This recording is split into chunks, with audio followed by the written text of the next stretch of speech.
और इसीलिए मैं कॉन्ट्रैक्टर को कहता हूं, खराब काम किया तो बुलडोजर के नीचे तुमको डालूंगा, याद रखना।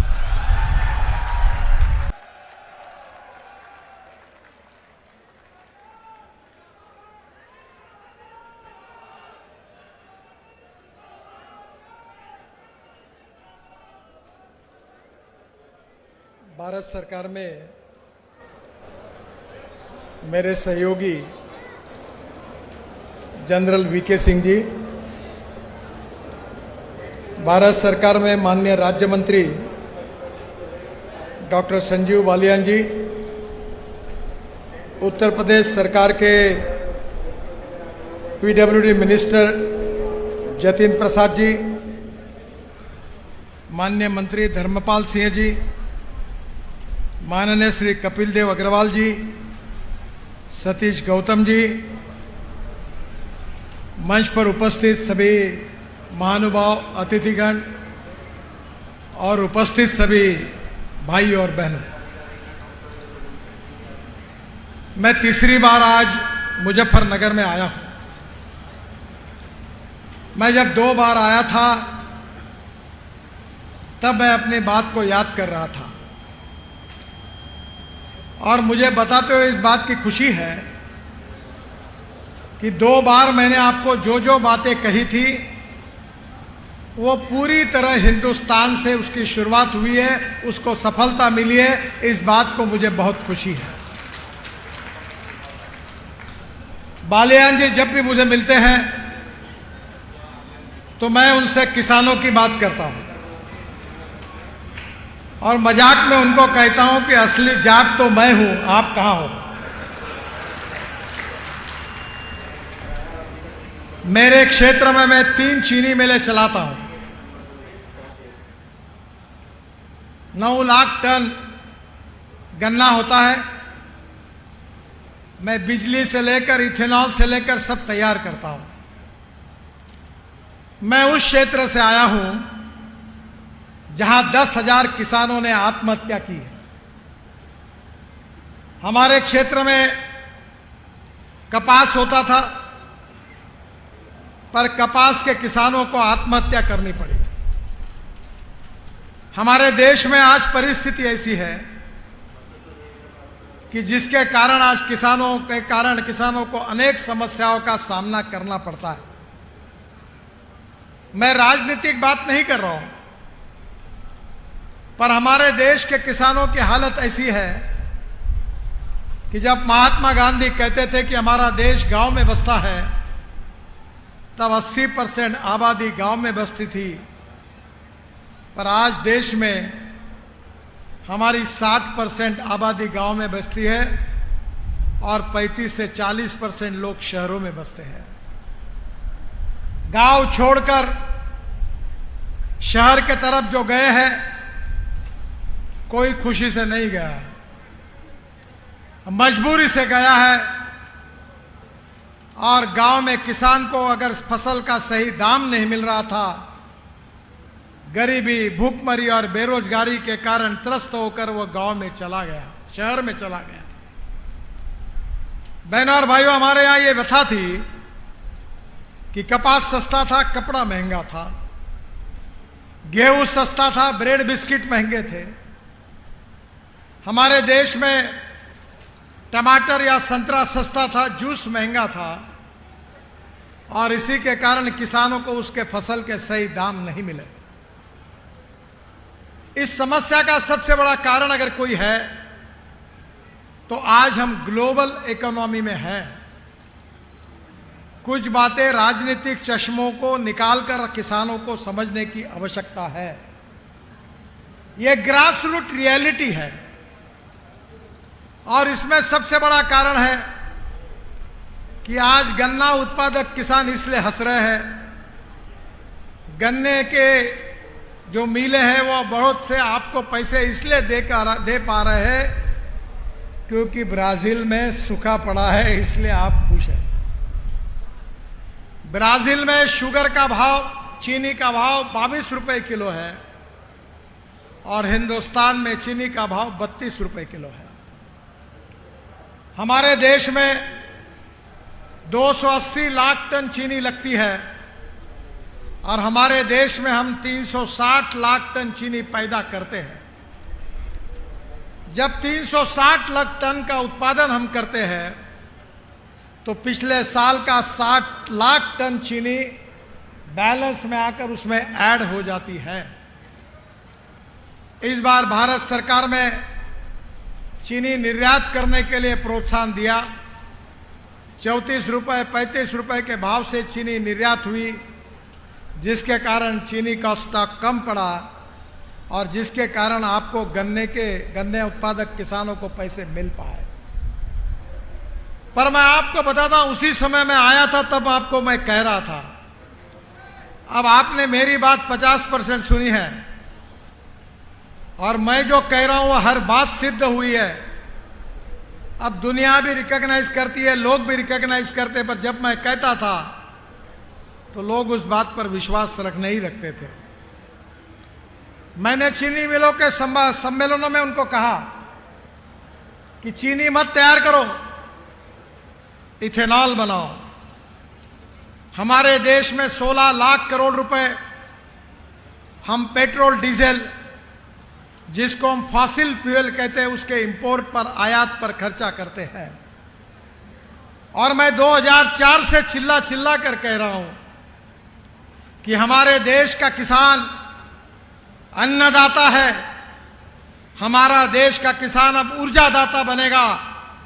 और आज किसान की इस भूमि पर मैं आपके सामने डिक्लेयर करके जा रहा हूं कि आने वाले 5 साल में किसान केवल अन्नदाता और ऊर्जादाता नहीं रहेगा, तो वो किसान डांबरदाता बनेगा, बिटुमिन बनाने वाला किसान होगा।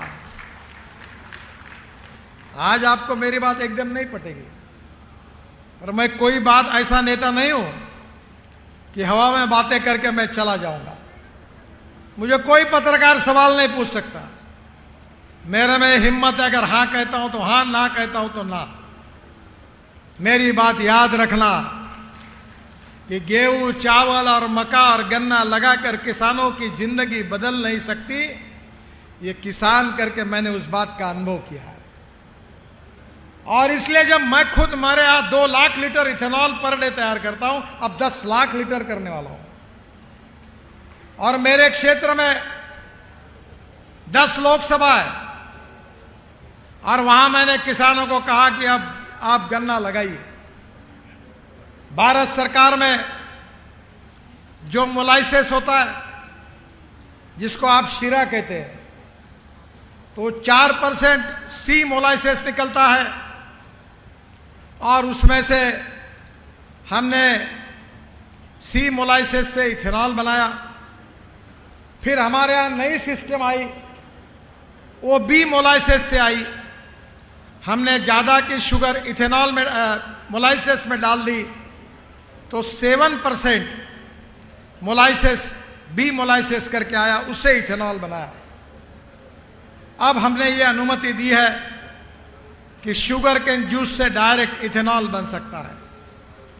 शुगर केन जूस से शुगर साइरप बनकर, जिसको हम बायो साइरप कहते हैं, उससे इथेनॉल बनता है।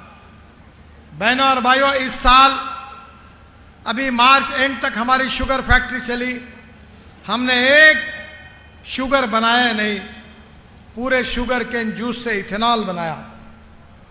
और इथेनॉल बनाने के कारण किसानों को पैसे दे पाए। बहनों और भाइयों, अब भारत सरकार ने ब्रोकन राइस से इथेनॉल बनाने का अनुमति दी है। 1 टन राइस से 480 लीटर इथेनॉल तैयार होता है। मक्के से इथेनॉल तैयार होता है। अब इतना ही नहीं तो बांबू लगाकर हमने इथेनॉल, आसाम में इथेनॉल बनाना शुरू कर दिया है।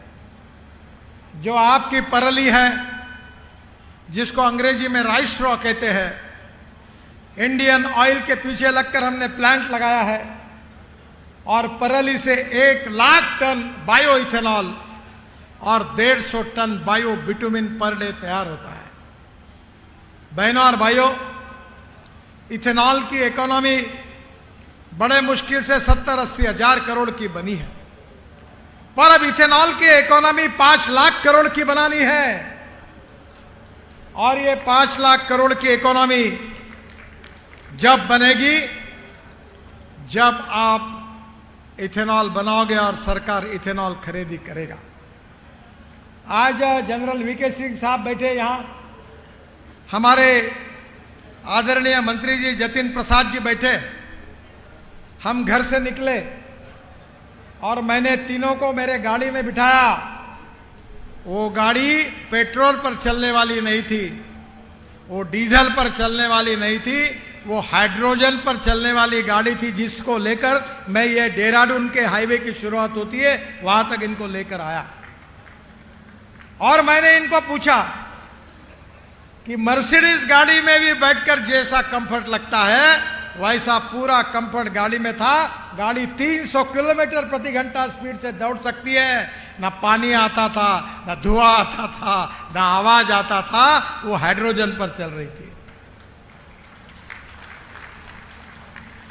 अब आप समझ लीजिए कि देश के इकोनॉमी से 16 लाख करोड़ रुपए देश के बाहर अगर जाते हैं तो क्या इसको रोकना नहीं चाहिए? 16 लाख करोड़ बाकी देशों में भेजने के बजाय ये 5 लाख 6 लाख करोड़ किसानों के घर में, उनके जेब में नहीं जाने चाहिए। और आपके जेब में अगर ये पैसे आ गए तो गांव गरीब मजदूर किसान की गरीबी दूर हो जाएगी, आप कर्ज मुक्त हो जाएंगे और समृद्ध संपन्न बनाएंगे। इसी के लिए मैं आपके पास आया हूं। मैं जब आपके पास आया था तो बीजेपी का अध्यक्ष था, तो शायद मैं लखनऊ के गन्ना विकास सेंटर में गया था। अब मुझे बहुत खुशी है कि उत्तर प्रदेश में गन्ने का उत्पादन बढ़ा है। मेरे यहाँ 60 एकड़ गन्ना है बालन जी, मेरी पत्नी खेती देखती है। इस साल मुझे 1 एकड़ में 850 क्विंटल गन्ना हुआ, तो भी हमारे यहाँ 1100 क्विंटल, 1200 क्विंटल, और कोल्हापुर, सांगली, सातारा, वेस्टर्न महाराष्ट्र यहाँ 1100 और 1200 क्विंटल तक गन्ना होता है। हाँ? तो पहली बात आपसे मैं अनुरोध करूंगा कि खर्चा कम करके गन्ने का उत्पादन कैसे बढ़ाना, इसको इनको समझाइए।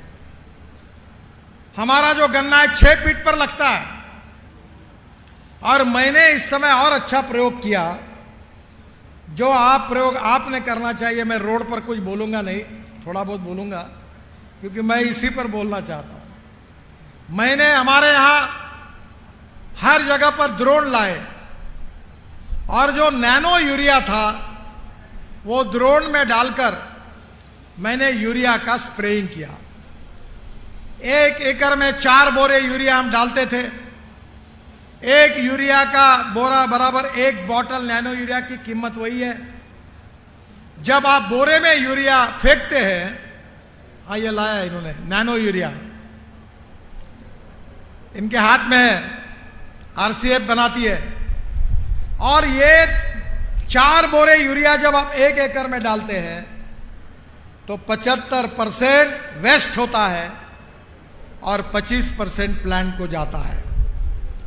जब ड्रोन से यूरिया आप स्प्रे करेंगे तो 4 बोरे के बजाय 2 बोरे में काम होगा, क्योंकि 75% जब ड्रोन से स्प्रेइंग करेंगे नैनो यूरिया तो 75% प्लांट को जाएगा और 25% वेस्ट होगा। तो 1 एकड़ में 2 बोरे की बचत हो गई। To save money is to earn money. दूसरा, मेरे यहाँ मैंने एक उद्योग शुरू किया, आपको टेक्नोलॉजी फुकट में दे दूंगा। ये बाल है ना, बाल, मैं तिरुपति से 1 ट्रक बाल खरीद के लाता हूं हर महीने में, और बालों से एमिनो एसिड बनाता हूं। एक बार वो मेरा सैंपल लेके आइए आप, और उसको अलग अलग क्रॉप पर मारिए। प्लांट बूस्टर है, ऐसी ग्रोथ बढ़ती है कि जिसके कारण उत्पादन बढ़ता है। 1 एकड़ में कम से कम 800 क्विंटल अगर गन्ने का उत्पादन होना है तो ये पहले आवश्यक है। दूसरी बात आपको मैं बताना चाहता हूं, मुझे मालूम है आप मुझसे नाराज होंगे, मुझे फर्क नहीं पड़ता। क्योंकि सच बोलने में मैं डरता नहीं हूं। तुम शुगर फैक्ट्री के नाम से ये सबसे मैं कहता हूं कि जिसने पिछले जन्म में पाप किया होगा वो शुगर फैक्ट्री शुरू करता है।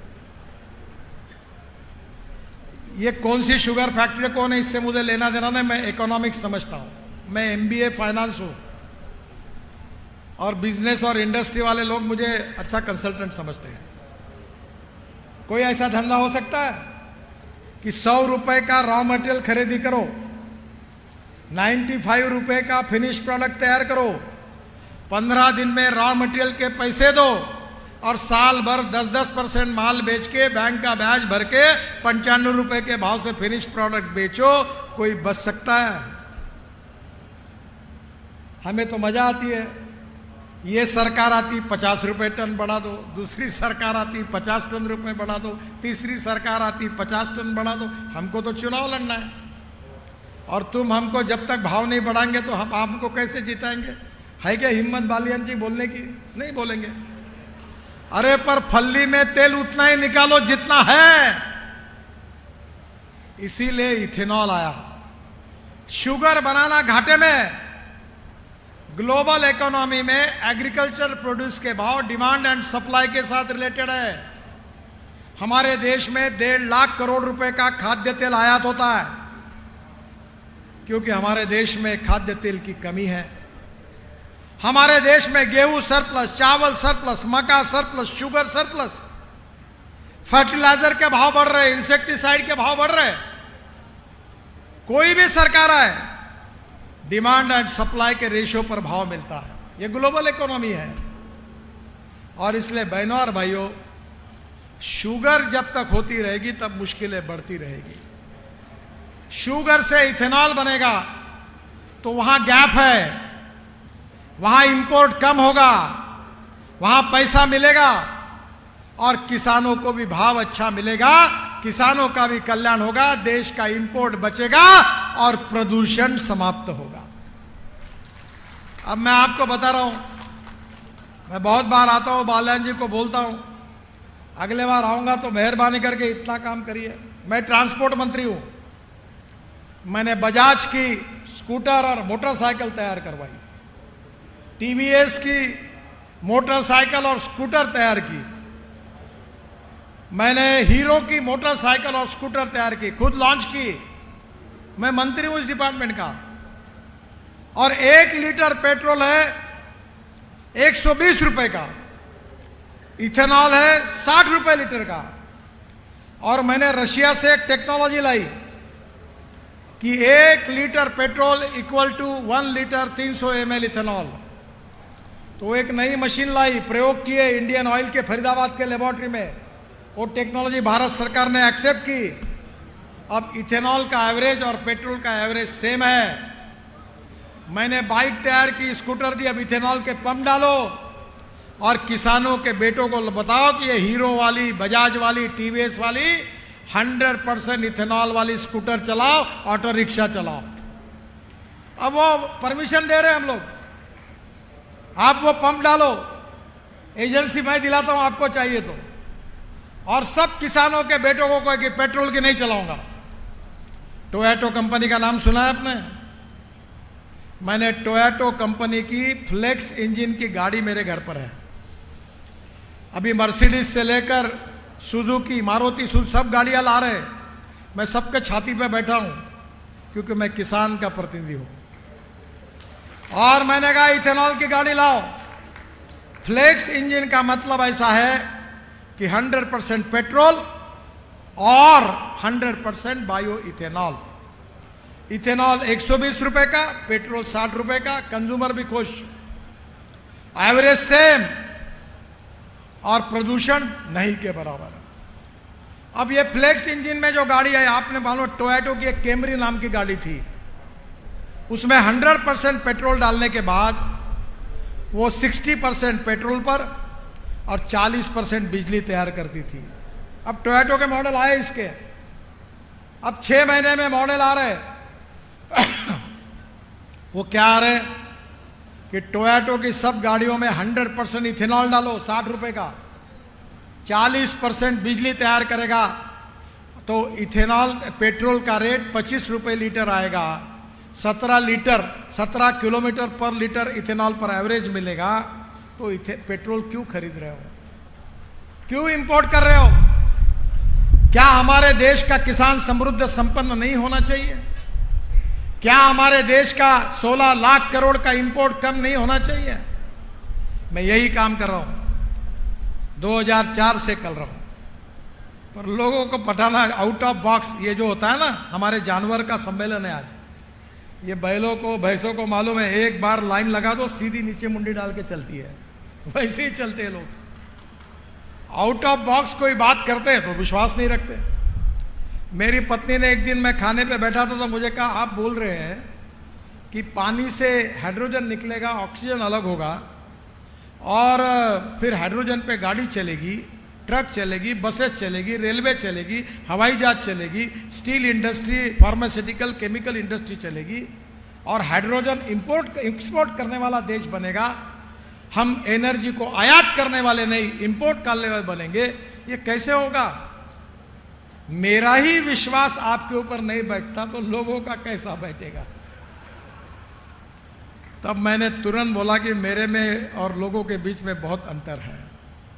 मैंने तुरंत रात को 8:30 बजे फोन किया विक्रम किर्लोस्कर, बेचारे का देहांत हो गया, जो टोयोटा इंडिया का अध्यक्ष है, मालिक था। मैंने कहा, विक्रम, मुझे हाइड्रोजन पे चलने वाली गाड़ी चाहिए 8 दिन के अंदर। बोले, सर 8 दिन में कहां से लाओ? बोला, कहीं से भी लाओ। मेरे ऊपर विश्वास नहीं रखते लोग। मैं बता रहा हूं, हाइड्रोजन की बात कर रहा हूं। मुझे मालूम है चमत्कार के बिना जनता नमस्कार नहीं करती। और मैंने हाइड्रोजन की कार लाई, उसका नाम है मिराई। जापानी शब्दों में मिराई का वर्ड होता है भविष्य। और उसी गाड़ी में मैंने इनको बिठाया था। और आगे मैं आपको बताने वाला हूं, ये गेहूं चावल के बजाय हमारा किसान अन्नदाता बनेगा, ऊर्जादाता बनेगा, इथेनॉल बनाएगा। और जो बगास है, खोई खोई बोलते ना आप उसको। और हाइड्रोजन 3 प्रकार का है। जो पेट्रोलियम से तैयार होता है वो ब्राउन हाइड्रोजन, जो पानी से और कचरे से तैयार होता है ऑर्गेनिक वेस्ट से, वो है ग्रीन हाइड्रोजन। जो कोयले से तैयार होता है वो ब्लैक हाइड्रोजन। मैं आपको बताकर जा रहा हूं, आपके फायदे की बात, मेरी बात शांति से सुनना। तुम्हारा भविष्य इसमें ही है। एक कुएं में यहां पानी पानी है। मैं आज रोड पे आ रहा था, खेत देख रहा था, भाग्यवान हो। मेरे खेत में 3 कुएं हैं, 7.5 हार्स पावर के 3 सोलर पंप लगाए मैंने, और 450 फीट नीचे पानी है। हम पानी के लिए काम कर रहे हैं। मुझे अभी 4 डिलीट मिली, 6 डिलीट मिली, डॉक्टरेट। उसमें से 4 डिलीट जो एग्रीकल्चर साइंस के लिए मिली। अभी मैं आपके यहां मोदी नगर में आया था, वो तमिलनाडु के यूनिवर्सिटी ने मुझे डिलीट दी। फिर उसके बाद अभी 15 दिन पहले गलगोटिया यूनिवर्सिटी में आया था, नोएडा में। तो हमने हमारे यहाँ पानी के लिए हम काम करते हैं। क्या कहते हैं? दौड़ने वाले पानी को चलने के लिए लगाओ, चलने वाले पानी को रुकने के लिए लगाओ, रुके हुए पानी को जमीन को पीने के लिए लगाओ। गांव का पानी गांव में, खेत का पानी खेत में, घर का पानी घर में। और मैं बड़े बड़े रोड बना रहा हूं। मैंने अभी एक यूनिवर्सिटी में 36 तालाब बना दिए, क्योंकि पानी नहीं हमारे यहां। और नदी नालों का खोलीकरण कर रहे, तालाबों की मिट्टी निकाल रहे। अभी मैंने मंत्री जी को कहा, जतिन जी को, कि वो नदी देखी। मैंने बोला, मुझे परमिशन दो, फुकट में ड्रेसिंग कर देता हूं। अभी दिल्ली में 3 माउंटेन है कचरे के। मैंने दिल्ली का रिंग रोड बना रहा हूं, 20 लाख टन कचरा मैंने रोड में डाल दिया। और मैंने कहा 2 साल के अंदर ये पूरी टेकड़ियां समाप्त कर देंगे, इसका वचन दिया। आप वो मुझे दे दो, मैं वाटर स्टोरेज कैपेसिटी बढ़ा देता हूं। बहनों और भाइयों, एक बात याद रखना, थोड़ा सा अंग्रेजी में बोल रहा हूं इसलिए माफ करना मुझे, क्योंकि उसमें मराठी वर्ड नहीं है। Innovation, entrepreneurship, science, technology, research, skilled, इसको हम नॉलेज कहते हैं, ज्ञान कहते हैं। और conversion of knowledge into wealth ये भविष्य है। और दूसरी बात का मैं बार बार जिक्र करता हूं कि no one is waste, no material is waste, it is depending upon the vision of the leadership, it is depending upon the appropriate technology, you can convert waste into wealth. और ये दो बातें याद रखिए, आपका बगास, मैं अभी और एक प्रयोग आपको कर रहा हूं, आपको करना है वो, अगर वो नहीं किया तो मैं अगले बार आऊंगा नहीं मुजफ्फरनगर। 20 लाख रुपए का यूनिट लगाना है, और नहीं तुम्हारे पास पैसे किसी के पास तो मैं डोनेशन देने के लिए तैयार हूं। और ये जो परली जला रहे हैं, ये परली से 70% डांबर तैयार होगा, बिटुमेन, और 30% बायोचार तैयार होगा, ऑर्गेनिक कार्बन। जहां 0.80 जिस जमीन में ऑर्गेनिक कार्बन है, वहां गन्ने का उत्पादन 100 टन यानी 1000 क्विंटल है, 1000 क्विंटल। आप ये प्लान डालिए, मैं डाल रहा हूं मेरे यहां। CSR, सेंट्रल रिसर्च और ऑर्गेनाइजेशन, भारत सरकार, सबने अप्रूव कर दिया है। और मैंने कहा है कि इस देश में 80 लाख टन बिटुमिन लगता है, 50 लाख टन इंडियन रिफाइनरीज देती है, पेट्रोलियम रिफाइनरीज, और 30 लाख टन इंपोर्ट होता है। बालियान जी, मैं 30 लाख टन बिटुमिन मैं खरीदने के तैयार हूं, 30,000 करोड़ का। ये किसान अन्नदाता होगा, ऊर्जा दाता होगा, और बिटुमिन दाता होगा, और वो बताएगा कि इस साल मुझे 4,500 क्विंटल गन्ना हुआ, 300 टन चावल हुआ, 200 टन गेहूं हुआ, और 150 टन मैंने बिटुमिन बेचा, डांबर बेचा। ये गेहूं चावल बेच के तुम्हारा भविष्य बदलने में बहुत कठिनाई है, ये बहुत कठिन है। अगर ये बिटुमिन बेचोगे तो इसमें जो लाखों रुपए का फायदा होगा वो किसानों के घर में जाएगा। मैं पूर्वन बात कर रहा हूं, मैं हवा की बात नहीं कर रहा हूं। इसके बने हुए रोड, इसका बिटुमिन, इसका टेक्नोलॉजी सब देखने के लिए आइए। मैं पिछले बार आया था कि मैंने कहा था कि परली 5 टन ऑफ परली 1 ton bio CNG, bio LNG देती है। मेरा ट्रैक्टर कन्वर्ट हुआ है CNG पर, और 1 लाख रुपए साल की बचत है, क्योंकि डीजल के बजाय मैं CNG पे चलाता हूं।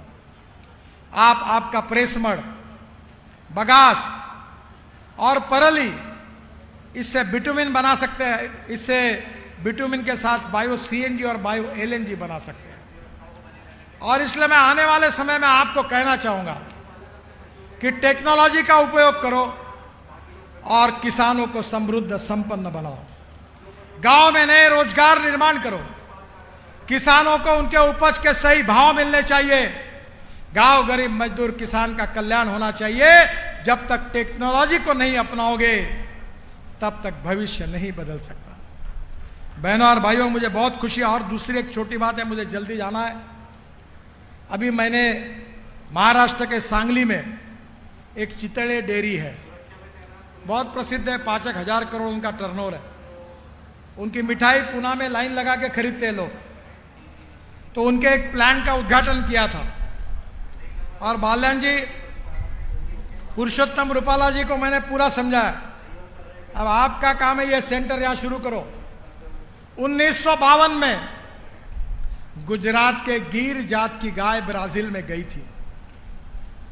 अब वहां गिर जो गाय थी, हमारे मंत्री जी भी है, ये काम आप जरूर करिए, उत्तर प्रदेश की तस्वीर बदल जाएगी।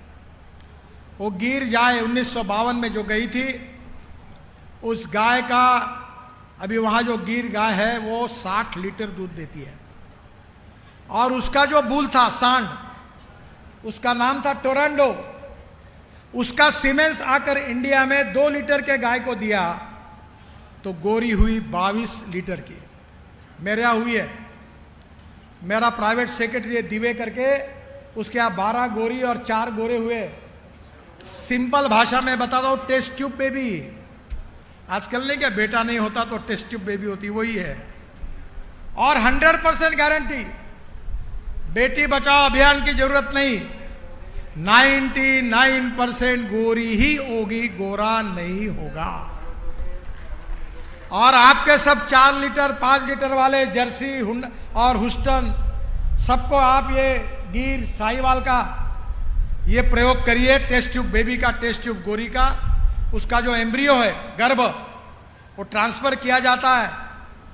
एक सांगली में शुरू हुआ जिसका उद्घाटन मैंने किया, दूसरा शरद पवार साहब ने बारामती में किया, उसका उद्घाटन मैंने किया, और तीसरा नागपुर में वेटरनरी यूनिवर्सिटी में किया, उसका भी उद्घाटन मैंने किया।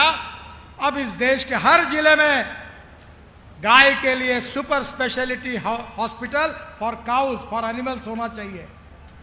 और अगर इन सब की 2-2, 3-3 लीटर की गाय अगर 22 और 30 लीटर की हो जाएगी तो किसान की गरीबी हटने के लिए कोई समय नहीं लगेगा। एक गाय, एक नीम का झाड़ और एक परिवार कल्याण हो सकता है। और जो हुस्टन है, जर्सी है, वो भी 3 एत में वो भी देशी हो जाएगी। ये घर वापसी अभियान भी हो जाएगा। मेरा आपसे अनुरोध है कि आप अभी आपके यहाँ भारत सरकार योजना बना रही है, यहाँ इसकी लेबोरेटरी शुरू करिए और यहाँ के पशुधन का विकास करने के लिए इस जिले में हर गाय 20 लीटर के ऊपर रहने चाहिए, ये इंपॉर्टेंट है। और अभी तो पशु खाद्य के रेट बढ़ रहे हैं। मुझे आपको मालूम है, मैं तो वेजिटेरियन हूँ, पर हमारे यहाँ सोयाबीन होता है। तो अमेरिका में और यूरोप में अभी वेज चिकन और वेज मटन मिलता है, तो मैंने वहाँ से लाया। और हमारे नागपुर में एक सावजी मटन करके बहुत प्रसिद्ध है, पूरे देश के लोग आते हैं खाने के लिए। तो जो प्रसिद्ध दुकानदार था उसको कहा कि तेरे ओरिजिनल मटन में 50% ये वेज चिकन और वेज मटन डाल। और जिन्होंने खाया उनके ध्यान में नहीं आया। ये मटन जो है, ये जो बकरी का और कोंबड़ी का, ये तो 600 रुपये किलो होगा, मुझे मालूम नहीं क्या भाव, और ये 200 रुपये किलो का। इसमें 49% प्रोटीन है। और इसलिए आने वाले समय में पशु खाद्य जो है वो 22 रुपये से कम 20 रुपये किलो पे आना चाहिए, और उसमें प्रोटीन होना चाहिए। और उसके साथ ऐसा ग्रास लगाइए कि अभी 1 एकड़ में 800 टन ग्रास होता है। नेपियर ग्रास की अभी थाईलैंड से आया है, ये साइंटिस्ट है, इनको पता है, ताकि गवत घास घर का होगा और किसानों का खर्चा कम होगा, दूध का उत्पादन बढ़ेगा। और अभी खुशी हुई मुझे, सत्यपाल सिंह जी ने मुझे बताया, जहां से मैं आया हूं वहां अमूल बहुत बड़ी फैक्ट्री डाल रहा है, तो आपका दूध जाएगा। मैं मदर डेयरी के हमने हमारे यहाँ शुरू की थी। बहनों और भाइयों, गांव गरीब मजदूर किसान का कल्याण करना यही देश की आवश्यकता है। इस देश का किसान जब तक समृद्ध नहीं होगा, संपन्न नहीं होगा, किसानों के बेटों को रोजगार नहीं मिलेगा, इस किसान गांव जैसे स्मार्ट सिटी है वैसे स्मार्ट विलेजेस नहीं बनेंगे, तब तक हिंदुस्तान आत्मनिर्भर भारत नहीं बन सकता। प्रधानमंत्री का यही सपना है और वो पूरा करना है। मैं रोड तो अच्छे बना रहा हूं, बहुत लंबी लिस्ट है मेरे पास। 1 लाख करोड़ के रोड मैं मंत्री बनने के बाद आपके आजू बाजू में मैंने किए हैं, 1 लाख करोड़ के। तुम चिंता मत करो, अभी इन्होंने मांगे की, पर पहले कागज भेज देते तो मैं तैयारी करके आता, क्योंकि मैं झूठी बात नहीं कहता। पर मैं इनको वचन देता हूं, दिल्ली बुलाता हूं, अधिकारियों को बुलाता हूं, और जो भी 3 मांगे संजीव जी ने की है उसको मैं पूरी करने की पूरी कोशिश करूंगा। इसका वचन और विश्वास आप सबको देता हूं। आप लोग किसानों का कैपिटल है, राजधानी है। मुजफ्फरनगर गन्ना उत्पादक किसानों की राजधानी है। अगले बार संजीव जी एक काम करो कि यहाँ हर खेत में कम से कम 700 क्विंटल गन्ना हर एकड़ में होना चाहिए, तब प्रोडक्टिविटी बढ़ेगी, तो पैसा आएगा। और खर्चा को कम करो, ड्रोन का उपयोग करो, नैनो यूरिया का उपयोग करो, प्रॉफिट कमाओ, एक्सपेंडिचर को कम करो और किसान को समृद्ध संपन्न बनाने का मार्ग बताओ। मुझे बहुत खुशी कि मैं किसान का बेटा हूं, और मैंने राजनीति में जरूर हूं, पर मेरे यहाँ जब किसान आत्महत्या कर रहे थे तो मैंने अपनी जिंदगी किसानों की आत्महत्या रोकने के लिए दी है। मैं ना पोस्टर छापता हूँ अपना, ना कोई किसी को जाके बायोडाटा छापता हूँ, ना किसी को बस कुछ मांगने के लिए जाता हूँ। मैं यही चाहता हूँ कि politics is the instrument of socio economic reform. मेरे गांव गरीब मजदूर किसान की गरीबी कैसे दूर होगी, मेरे गांव के युवकों के हाथों को काम कैसे मिलेगा, हिंदुस्तान सुखी समृद्ध संपन्न कैसा होगा, हम वर्ल्ड की सुपर इकोनॉमिक पावर कैसे बनेंगे। ये तभी संभव होगा जब गांव समृद्ध होंगे, किसान समृद्ध होगा और आपकी तरक्की होगी, तो ही वो सपना पूरा होगा। मैं संजीव जी को, पशु प्रदर्शनी को, कृषि मेले को, आप सबके किसानों को बहुत बहुत बधाई देता हूं। आज मुझे दिल्ली देहरादून रोड का इंस्पेक्शन करना था। मैं दिसंबर के पहले देहरादून की फ्लाइट बंद कर दूंगा, कोई आदमी फ्लाइट में नहीं जाएगा। 2 घंटे में देहरादून और 1.25 घंटे में हरिद्वार और बीच में मुजफ्फरनगर को भी जोड़ दूंगा। तो आप चिंता मत करिए। बीच में आया था मैं, पुराना रोड मैंने देखा, मेरे मन में योजना है कि दिल्ली मेरठ के बाद जब आप मेरठ में आते तो 22 किलोमीटर शहर से रोड आता है। मेरे मन में है, आज कुछ घोषणा करूंगा नहीं, पर मैं जरूर आप सबकी समस्याओं को जानता हूं और मैं अक्सर कहता हूं पैसे की कोई कमी नहीं है मेरे पास। मैं लाखों करोड़ की बात करता हूं, एक पत्रकार मुझे बोल दे, मैं तो 200, 400, 500, 1000 करोड़ के काम को जाता ही नहीं। बोलता हूं जनरल साहब को आप चले जाओ, मैं 5000, 6000, 10,000, 15, 1 लाख करोड़ का रोड बना रहा हूं दिल्ली मुंबई, ऐसे 32 एक्सप्रेस हाईवे बना रहा हूं। कोई पैसे की कमी नहीं है इस देश में, पैसे की कमी नहीं है, ईमानदारी से देश के लिए काम करने वाले नेताओं की कमी है। मुझे इतना काम करने का मौका मिला, एक ठेकेदार आपको नहीं मिलेगा कि जो बताएगा कि ठेका लेने के पहले मंत्री जी के घर पर जाना पड़ा। Corruption free, time bound, quality conscious और गारंटी के साथ अच्छा काम होगा। और इसीलिए मैं कॉन्ट्रैक्टर को कहता हूं, खराब काम किया तो बुलडोजर के नीचे तुमको डालूंगा, याद रखना। अभी मैं जतिन प्रसाद जी को समझा रहा था, वो हाईवे देख रहा था, तो बोला ये वाइब्रेटिंग रोलर कितने टन का है? बोले 15 टन का। तो मैंने बोला 15 टन का क्यों, 30 टन का क्यों नहीं है? मैं बोले लगाऊंगा। तो जतिन प्रसाद जी को कहा, अगर 30 टन का वाइब्रेटिंग रोलर होगा तो कॉम्पैक्शन आएगा, 6 इंच नीचे जाएगी जमीन, तो इसको ज्यादा मटेरियल डालना पड़ेगा, इसलिए होशियारी कर रहा है। ये वाइब्रेटिंग रोलर 30 टन का नहीं है। मैंने कहा कल से लगाओ वाइब्रेटिंग रोलर 30 टन का।